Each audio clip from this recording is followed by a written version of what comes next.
Okay, there we are, part two of John Milton's Areopagitica and John Milton's Paradise Lost. I hope we won't be interrupted due to poor connection. Okay, there we are. We were talking about this pamphlet, this political writing written and published by John Milton. The title is Areopagitica, a speech for the liberty of unlicensed printing to the Parliament of England. So, what's that supposed to be? It's a pamphlet about the freedom of the press, the freedom of publishing things, publishing stuff, opinions, ideas, without having to ask for an official license, without having to ask these sort of censors, of inquisitors to check, to double check what is going to be published and then authorize or not what is being published. According to John Milton, this is a serious evil. It is a damage to the community and to human reason, because reason is one of the gifts that God has given to humanity. The reason, the power of distinguishing the good and evil, the right opinion, the right idea from the wrong opinion, the wrong idea. That's why Milton says that a book is I'm gonna select this for you. It's the lifeblood for a master spirit. So a good is as useful as the air we breathe to our brain, to our mind. Either a well-written book or a badly written book. Books are all useful. And he who destroys a good book kills reason itself, the ability of choosing, of opting, selecting parts of a book I'm gonna take, parts of a book I'm gonna throw away, as I deem this part of the book as not reasonable, not wise, not correct. Okay, it's up to me, it's up to the reader to understand, to find out using one's reason what is good and what is not in a book. Okay, another important part of these quotations from Areopagitica is this idea of, look here, good and evil grow up together inseparably. So we can't ask good and evil to be separated from the very start, from the very beginning. It's up to us to face this chaos that is knowledge. Knowledge is itself a way through chaos, a way through good and evil, right and wrong, okay? Truth and lie. We have to learn what is the truth and what are lies, okay? And this quotation also says, from out of the ring of one apple tasted, it's a clear reference to the forbidden fruit, the apple from the tree of good and evil, of life and death, the tree of good and evil, which was forbidden to Adam and Eve. But Eve, and then Adam followed, tasted from that tree. And if she had not, if humans, the first humans, Adam and Eve, had not tasted that apple, that fruit, if they had not disobeyed God, we could never have learned what is good and what is evil. We would never have the knowledge of good and evil. Good and evil as two twins cleave together. Good and evil are like twin brothers because it's very hard to distinguish what is good and what is not. They are very much alike. They look alike, like two twin brothers. So it would be a damage to have this idea of stopping the publishing of what is supposed to be a wrong opinion, a wrong idea, even wrong ideas, but wrong according to whom? According to the government, according to the authority, according to the church. Even Galileo Galilei, whom John Milton met in Florence. John Milton traveled around Europe. He came to Italy, he came to Florence, he met Galileo Galilei. And these two men had a lot in common. They both fought for what we may define as a different truth, something different from what the government, the church, the authority wanted the people to believe in. Both became blind in their old age. Both of them lost their eyesight, and both of them had to dictate what they wanted to publish to their daughters. Galileo dictated his Dialogo sopra I massimi sistemi, which was basically a book in the form of a dialogue to explain what was believed as the true cosmology. It was once believed that the Earth was the center of the universe. Galileo, with his observations, understood that this opinion, although it had been held as the true opinion for millenniums, was actually wrong. And in fact, he was accused by the church, by the Pope, although that Pope, Cardinale Maffeo Barberini, had been a friend of his. He had been a friend of Galileo's, but he had to accuse Galileo of committing an heresy. He was an heretical man, okay? And so Galileo pretended to admit that he was not telling the truth, but he secretly dictated this dialogue, and he had it published in the north of Europe, where other astronomers, other scientists, such as Copernicus or Kepler, were working, and in fact, they finally published this theory, which was later recognized as being true, What about Milton? Milton fell in disgrace when the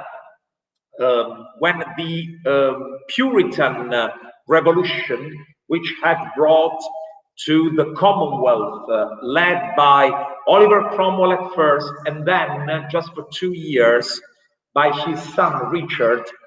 When this experiment, this Commonwealth, was destroyed and the monarchy was restored as Charles II, who was the son of the King Charles I, who had been executed during the Civil War. When the monarchy was restored, John Milton was in danger because he had supported Cromwell. He was a Puritan. Milton himself was a Puritan. So we do know that some Puritans fled to America as the Pilgrim Fathers. And we still remember the episode of the Pilgrim Fathers saved by American Indians, because every year on the last Sunday of November, there's a feast celebrated in America, the so-called Thanksgiving Day, in which Americans say thank you to these American Indians. Okay, so Milton could not escape from England. He was in danger. His life was in danger, but he could be saved because he had influential friends. He was really appreciated as a scholar. Milton knew Greek, Latin, Italian, Spanish, French, all these languages, classical languages and modern languages. So the only punishment he got was being sent to some kind of exile. What kind of exile?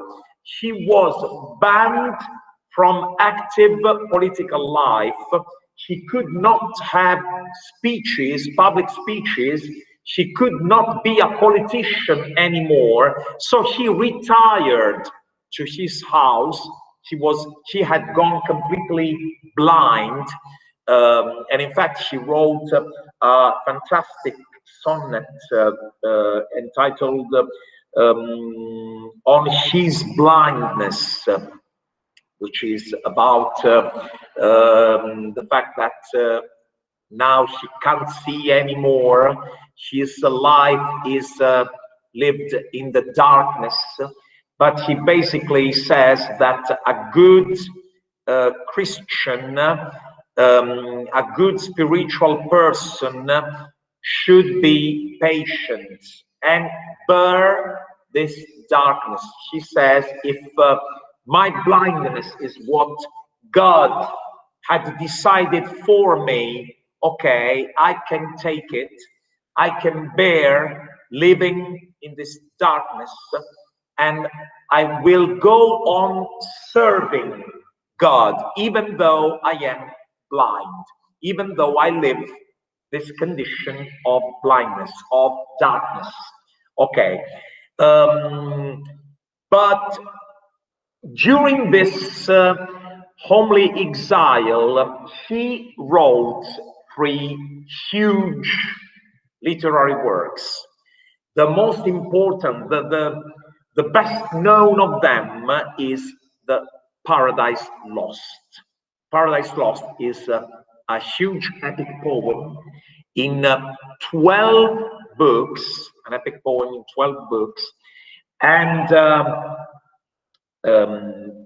at first, Milton had decided to write an epic poem about King Arthur, but then he thought that it was not that special topic, so he changed his mind and he decided to go for the highest possible target, describing how the universe works, how God works, how Satan works, how Adam and Eve, man, the human beings work.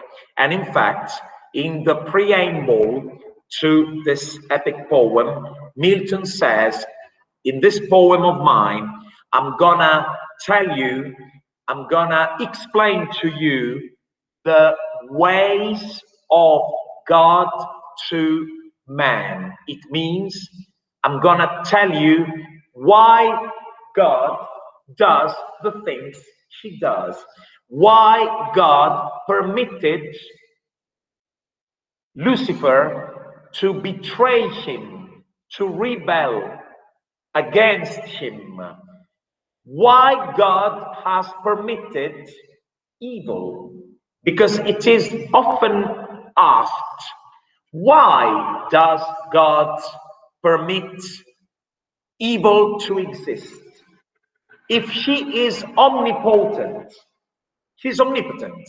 So why on earth does he allow the devils, the demons, Lucifer, Satan, whatever you might like to call him, why did he not destroy these rebel angels forever?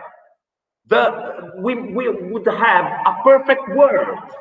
We would have a perfect world, not a world which is chaos, which is a mixture of good and evil.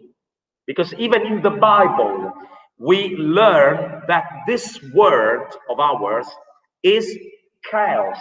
In this world, it's not easy to perfectly distinguish good from evil. And there we are. This is what Areopagitica and Paradise Lost have in common. This idea of, I'm gonna show you, man's first disobedience, the original sin, the very first time man, in this case woman, but it's not. Well, I'm gonna tell you something later about this kind of misogyny.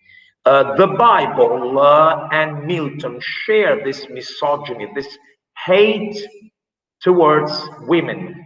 The first creature who ever disobeyed, apart from Lucifer, but Lucifer was an angel, and angels do not have gender. They do not have a sex. We do not have male angels, female angels. Angels are just angels. So the very first human creature who disobeyed was Eve, was the woman, not the man. God created the first man, Adam. Adam, the origin of the name Adam is basically earth, because Adam was made of earth, okay? So, the first disobedience, and the fruit of that forbidden tree. You might ask, what is the fruit of the original sin? Some of you may answer punishment. The fact that Adam and Eve were sent off from heaven. They were removed from heaven, from Eden, and they were sent to this earth.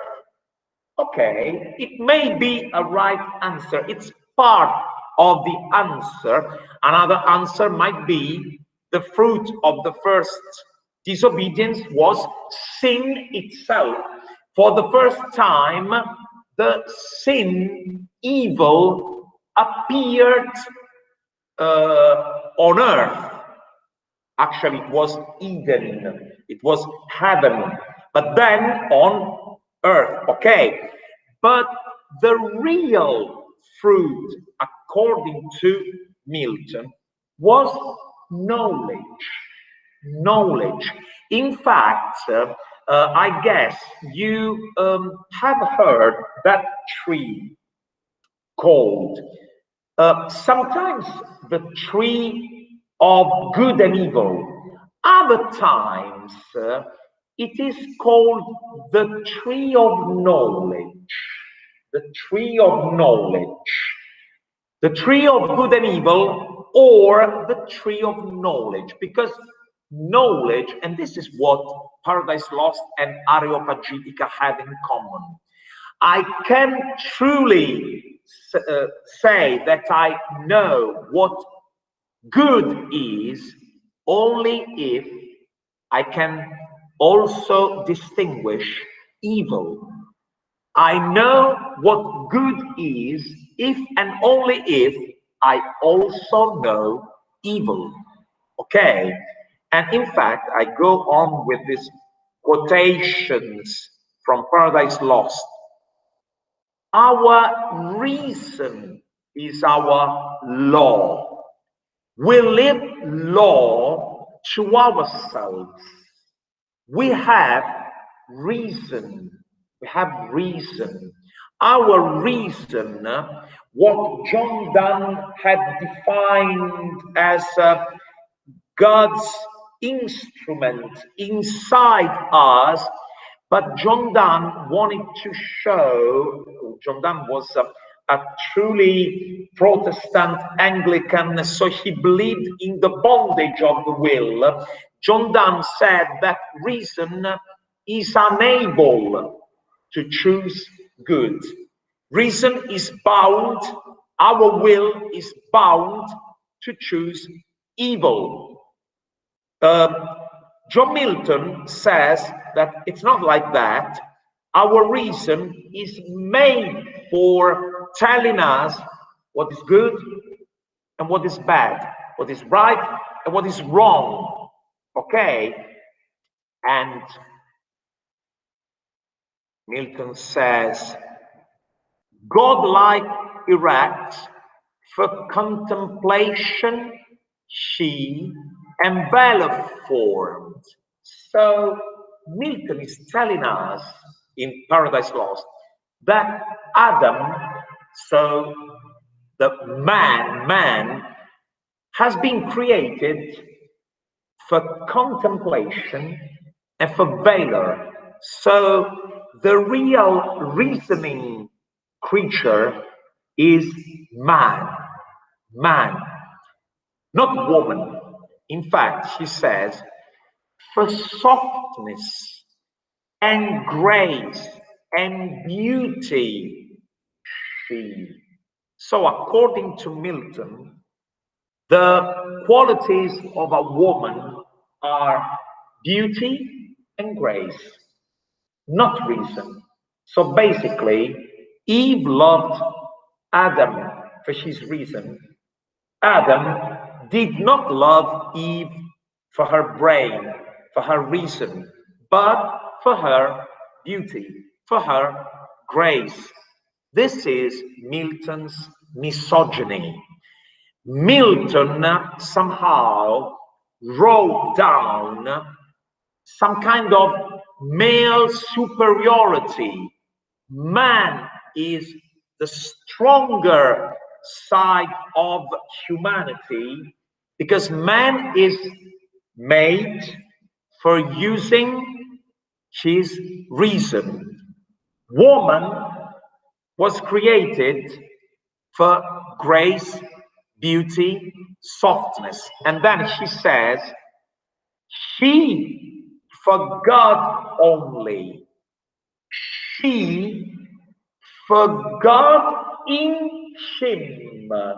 You probably will remember that during the English Renaissance, English people, scholars, intellectuals believed in the so-called chain of being. That is, all the living creatures form some kind of chain. At the top of this chain, we find God. Then we find angels, and then we find Adam. Eve is one step below Adam. Only Adam, according to John Milton, I'm not saying that I agree, I'm just saying what Milton said. According to Milton, Adam could talk, could speak to God. And in fact, Adam, before Eve was created, spent his time with Archangel Raphael, one of the three archangels, Michael, Gabriel, and Raphael. Raphael, we may say, had tea with Adam. They spent time together, speaking, chatting. Adam asked Raphael a lot of things.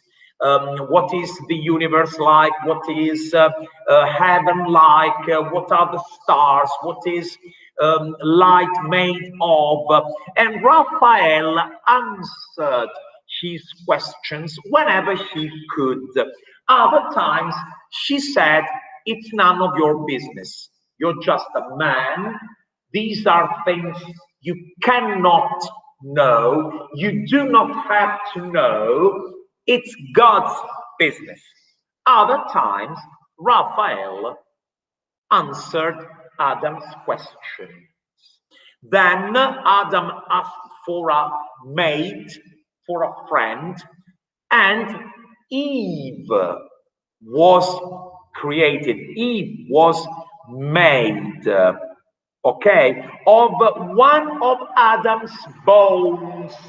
It is as if Eve was made from a part of Adam's body. Adam fell asleep, and what some kind of anesthesia, so that he could not feel pain while God was somehow acting on him. He took away a part of his body, and from that part he made Eve. So Adam could speak to God directly. Eve could only speak to Adam. She could not speak directly to God. This is a foundation of those who think that Milton had some kind of misogynistic attitude toward women. We may say he was not the only one. Probably everybody was somehow misogynistic at that time, and even centuries before. We know about women's fights for their rights. Okay, good. But what happens? While all this happens, Adam first having these chats, these dialogues with Raphael, then Eve is created, then we find some kind of flashback.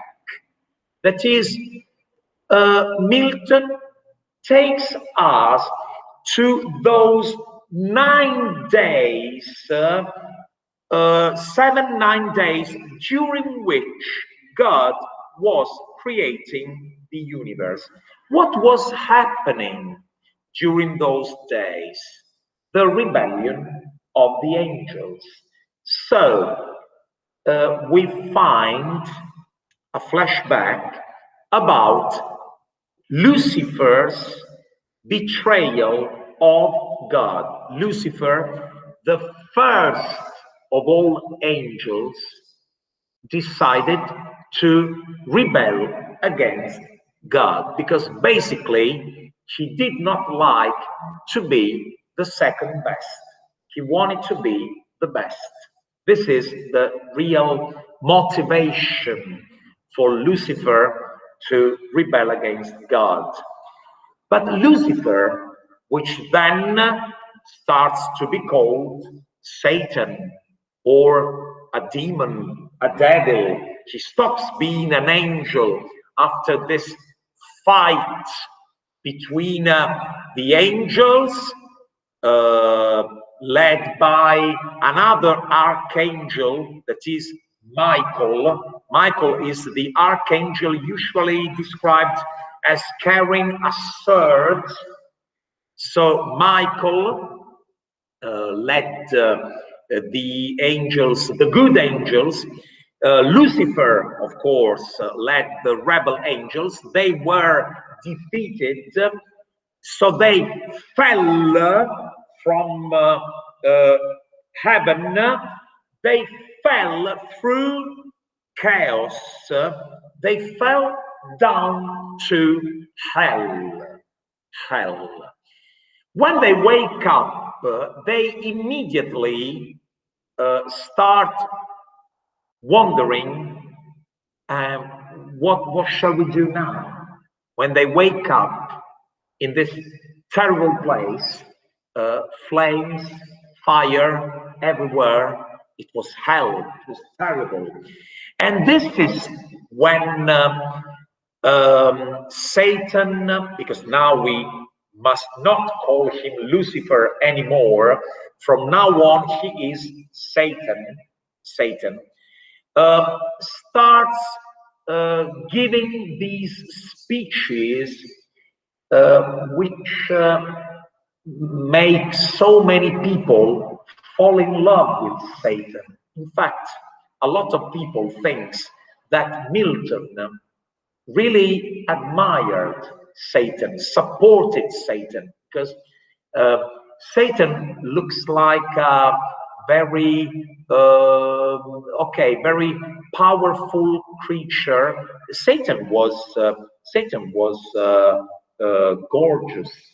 He was a huge, fantastic, bright angel. He was the most beautiful of all angels.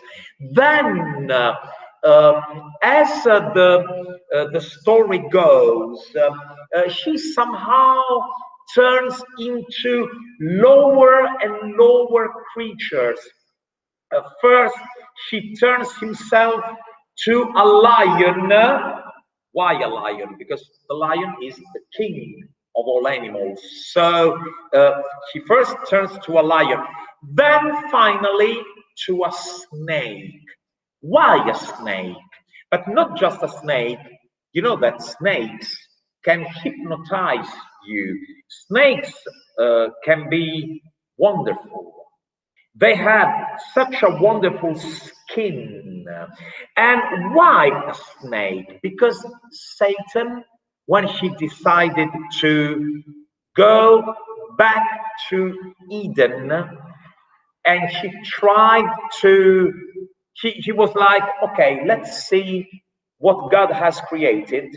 I have heard that now this new creature is born, man. His name is man. I want to go and check. What can I do to destroy this? What can I do? I will try, Satan says, to go there to see what these humans are like, and I'd like to destroy what God has done.